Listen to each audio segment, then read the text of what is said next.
میں ہوں عباس سید اور آپ دیکھ رہے ہیں نیوز 14۔ حالات میرے پاؤں کی زنجیر بن گئے، عہد وفا نبھاؤں کسی سے تو کس طرح۔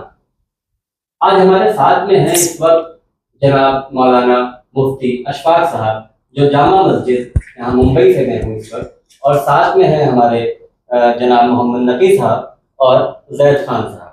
یہ راحت فاؤنڈیشن کے ذریعے جو ہے جناب مفتی صاحب سے کچھ سوالات حالت حاضرہ پہ کریں گے۔ جی زید صاحب۔ جی، جیسا کہ عباس صاحب نے بتایا کہ یہ وہ تاریخی مسجد جس کو 200 سال سے زیادہ ہو گیا، تقریباً 250 سال ہو گیا۔ مفتی اشفاق صاحب ہیں ہمارے درمیان۔ ہم لوگوں نے ایک راحت فاؤنڈیشن بنایا تھا اور ابھی بھی وہ چل رہا ہے، لیکن راحت فاؤنڈیشن ایک صرف شادی بیاہ میں جو فضول اخراجات ہوتے تھے اس پر ہی ہم بات چیت کرتے تھے، لیکن اب حالات حاضرہ میں مطلب بہت سے مسائل ہیں ہم سے جڑے ہوئے، جیسے کہ صحت کا معاملہ ہے، اقتصادی معاملہ ہے، معاشی معاملہ ہے، وہ ساری چیزیں پھر ہماری نگاہ جاتی ہے آپ پر، جس طریقے سے آپ نے یہاں پر وہ ساری چیزیں چالو کی ہیں جس کے تعلق سے نقی صاحب۔ جی السلام علیکم۔ جس طرح ہمیں نالج ملی ہے کہ آپ لوگ ماشاءاللہ فیملی فرسٹ نام سے ایک ٹرسٹ چلا رہے ہیں، جس کے انڈر میں آپ سوشل گائیڈنس فیملی کے لیے، شادی سے پہلے کے مسائل، شادی کے بعد کے مسائل، اور جو بھی حالت حاضرہ کے مسائل ہیں اس کو آپ لوگ اس سماج کے لیے، اس کے لیے ایک نیا مطلب تحریک چلا رہے ہیں، تو اس کے بارے میں آپ ہمیں خلاصہ کریں تو۔ بسم اللہ والحمد للہ والصلاۃ والسلام علی رسول اللہ۔ دیکھیے، فیملی فرسٹ گائیڈنس سینٹر تو جامع مسجد کا ایک گویا جامع مسجد کی جگہ میں اصل کام مسجد کا ہے۔ جامع مسجد اور مسجد یہ تو بمبئی شہر کی ایک قدیم تاریخی مسجد ہے، 250 سال تقریباً اس کو ہو رہے ہیں۔ 1775 میں اس کی بنیاد رکھی گئی تھی۔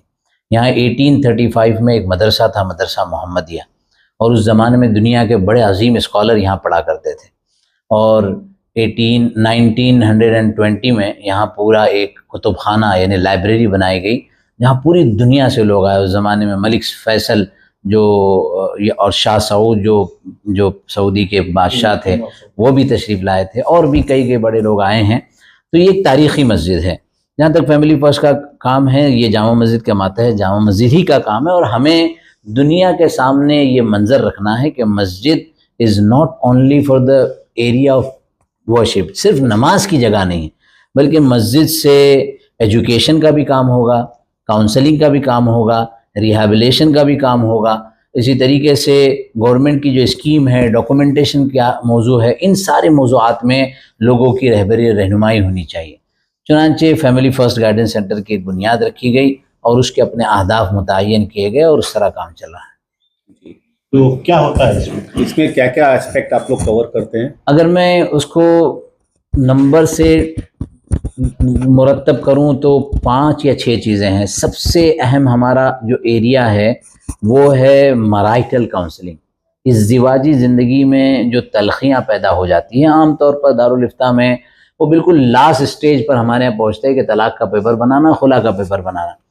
تو ہم نے سوچا کہ اس کو پری میرج یعنی شادی سے پہلے تربیت ہو، بتایا جائے brain of men and women کس طرح کام کرتا ہے، دونوں کی نفسیات کیسے ہوتی ہے، کیسے مسائل کو جو ہے یہ سمجھنا کہ کبھی جھگڑا نہ ہو یہ ممکن ہی نہیں ہے، جھگڑے کو، کانفلکٹ کو مینج کیسا کیا جائے۔ تو اس کے اوپر ہمارے یہاں 2 دن کا ورکشاپ ہوتا ہے پری میرج کے نام پر، شادی سے پہلے تربیت، اور پھر پوسٹ میرج میں 10 سال ہو گئے، 12 سال ہو گئے، 15 سال ہو گئے، کوئی جھگڑا ہے، کوئی اختلاف ہے، تو ہمارے یہاں یہ آپ نے دیکھا کیبنز ہیں، کاؤنسلرز آتے ہیں پروفیشنل، جن کے اپوائنٹمنٹ بک ہوتے ہیں، اور الحمدللہ بڑی تعداد میں لوگوں کے مسئلے یہاں حل ہوتے ہیں۔ یہ ہو گیا مرائٹل ایشو۔ دوسرا ہے فائنینشیل ایریا، میراث کا مسئلہ ہے، بھائی بہنوں کے جھگڑے ہیں، یا 2 پراپرٹیز کو لے کر جو ہے 2 پارٹنرز کے درمیان جھگڑے ہیں، 2 اداروں کے، بمبئی کے 2 بڑے اداروں کا جھگڑا اللہ کے فضل سے کروڑوں کا مسئلہ تھا، بیٹھ کر حل ہوا۔ تو وہ فائنینشیل ایشوز کو جو ہے ہم حل کرتے ہیں۔ اس میں وہ بھی بتاتے ہیں کہ لوگ جو ہے نا غلط طریقے سے انویسٹ نہیں کریں۔ ہیرا گولڈ کے زمانے میں لوگوں نے کروڑوں روپیہ، خربوں روپیہ، کہا جاتا ہے 21,000 کروڑ امت اسلامیہ کا اس میں برباد ہوا، تو اس میں بھی رہبری کرتے ہیں کہ کہاں آپ کو اپنے پیسے انویسٹ کرنا ہے۔ تو اس کی پوری ایک ٹیم ہے جو فائنانس کے اعتبار سے جو ہے رہبری اور رہنمائی کرتی ہے۔ تیسرا ایریا ہے مینٹل ہیلتھ۔ مینٹل ہیلتھ کی مختلف چیزیں آج کل مارکیٹ میں ڈپریشن ہے, انزائٹی ہے, ADHD ہے, بچوں کی تعلیم کے موضوع کو لے کر اور والدین کی خدمت کو لے کر یا اولاد کی تربیت کو لے کر بہت ساری چیزیں ہوتی ہیں. تو اس میں اگر ہم بچے کے ذہنی اور دماغی مسائل کو سمجھے تو اس کو حل کر سکتے ہیں. تو ہمارے پاس سائیکولوجسٹ, سائیکیٹرسٹ آتے ہیں اور ان کے ساتھ اپوائنٹمنٹ ہو کر وہ مسئلہ حل کیا جاتا ہے. چوتھا جو بہت اہم ایریا ہے وہ طب نبوی, کہ لوگ کھانے کیا کھائیں. آج کیا کھایا جا رہا ہے, چکن اور ایسے ایسے پیکڈ فوڈ ہے کہ اگر اس کے پروسیس کو دیکھیں تو دنگ رہ جائیں. چاول میں نے بھی 4 دن پہلے دیکھا, پلاسٹک کی ایک پروسیس سے چاول بن رہے ہیں. اور ہم سمجھتے تھے کہ سبزیاں بہت اچھی ہے تو سبزیاں کن پروسیس سے بن رہی ہیں. چکن کے بارے میں تو ہم سنتے ہی رہتے ہیں. تو اپنے کھانے کو صاف ستھرا اور خالص کیسے کریں, دور نبوی میں کیا کھانے کھائے جاتے تھے. تو یہ طب نبوی کا اور طب یونانی کا ایک موضوع ہے. ایک ہمارے ایریا ہے, بہت سارے ہمارے دوست کہ ہمارے لیے مناسب لڑکے کا نظام نہیں ہو رہا, ہماری بچی کے لیے تھا, تو ہم نے ایک میٹریمونیل سروسز کا ایک پورا ایک آپا کو اس کی ذمہ داری دے کر تاکہ آپ وہ پورا ڈیٹا جمع کریں. تو اس طرح سے یہ چند باتیں ہیں. اور ہماری جو ہے جو براڈ کاسٹ لسٹ کی جو ٹیم ہے وہ مختلف موضوعات پر, جیسے ابھی حج چل رہا ہے تو حج کی پوری ٹریننگ کو ہم نے ڈیزائن کیا ہے. اس کے چھوٹے چھوٹے کلپس بنائے ہیں. رمضان ہے تو رمضان کے کلپس بنائے جاتے ہیں افطاری کے موضوع کو لے کر, کہ افطار میں آپ کو کیسے افطاری کرنی چاہیے, عید ملن پارٹیاں, افطار پارٹیاں, اس میں کیا کرنا چاہیے. شادی کے خرچے ہم نے رائے دی کہ ٹھیک ہے آپ کو خرچ کرنا ہی ہے تو کیجئے. کیا کیجئے, اب 5 بچے کو اپنی شادی کے موقع پر اپنے 5 غریب بچوں کو انجینئر بنانے کا دعویٰ کر لیجیے. ماشاءاللہ, بہت خوب. 4 غریب یتیم بچوں کا گھر بنا کر دے دیجئے. خرچ ہی کیا آپ نے, زندگی بھر ان کی دعائیں ملتی رہے گی اور صدقہ جاریہ بنے گا. وہ آگے چل کر اور کو پڑھائیں گے اور بات کہاں سے کہاں پہنچے گی. مفتی صاحب ایک چیز, ابھی ہمارے یہاں پچھلے ایک 24 سال کا لڑکا, تقریباً 100 کلو سے زیادہ اس کا وزن, اچانک فٹ بال کھیل کے آتا ہے اور گرتا ہے, ختم ہو جاتا ہے. تو یہ جنک فوڈ جو ہے جس کی برائیاں بہت عام ہو چکی ہیں اور بہت کم عمر میں بچے جا رہے ہیں, تو الحمدللہ اس پر جو آپ کام کر رہے ہیں وہ بھی ایک بہت اچھی چیز ہے. اس پر آپ نے ویڈیوز بھی بنائے ہیں. دوسری چیز یہ ہے کہ ہم لوگ سنتے تھے کہ سوویت یونین میں شادی بیاہ میں کے بعد عورت اور مرد کو لڑنے کے مہذب طریقے سکھائے جاتے تھے, تو اس پر بھی آپ نے کام کیا ہے, مطلب بہت اچھی بات ہے. اور اس کے علاوہ فیملی فرسٹ کے علاوہ جیسے ڈرگس ہے, ایک نشہ عام ہو چکا ہے, اس پر بھی آپ لوگوں نے قدم اٹھایا ہے.